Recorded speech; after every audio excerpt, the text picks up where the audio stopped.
small island nations, small island developing countries really sit at this intersection very squarely, where climate has very direct impacts on your development abilities. So tell me a little bit about what you've heard in terms of linking those two agendas, what you're working on in your country, and about the commitments that are being made this week. Okay. Well, if I can address the latter part of the query first. Already, we are seeing the adverse impacts of climate change, and we contribute not to this, but yet we are on the front lines, like several small island developing states universally. And I don't have to go into all the details and the meaning of all this, but you can see the consequences for life, living, and production.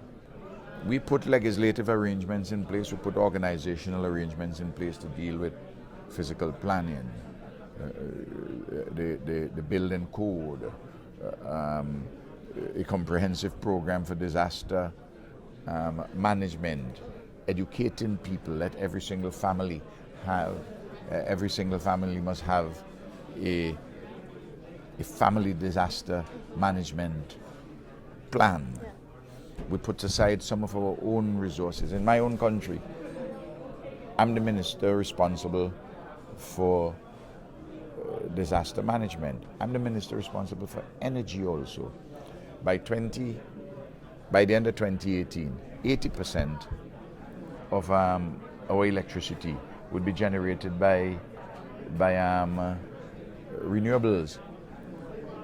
20% currently we do hydro, and we're going to do, by the end of 2018, another 60%, which would be geothermal. And I have enough geothermal to power the entire country and to export to Barbados and to export to St. Lucia.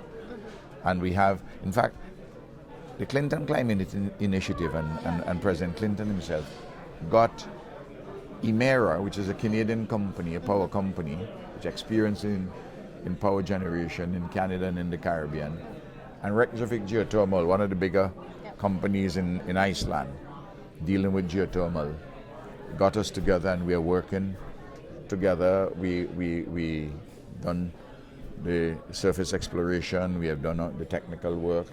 We are about to go into the production drilling stage. So there are all of these things which have been, of course we are doing solar, but in St. Vincent and the Grenadines, because of geothermal, it does appear as though that it is cheaper to do the geothermal than to do the solar. And geothermal provides the base load. Yeah. I mean, solar, you will get, even though we are at the 13th parallel, you wouldn't get more than about 20%, 22% of your installed capacity of photovoltaic solar systems. Now, indeed, would we get more than about 33% of installed capacity in wind. But if you install 15 megawatt of geothermal on a particular plant, it's pretty much 15 megawatts of geothermal you're getting, because it can sustain the base load, so that you get away from importing diesel. Yeah. In fact, I anticipate that by the end of 2018 into 2019, there will be a drop in more than 60% of our import bill on fuel to bring in diesel, because of what we are doing with geothermal, for instance.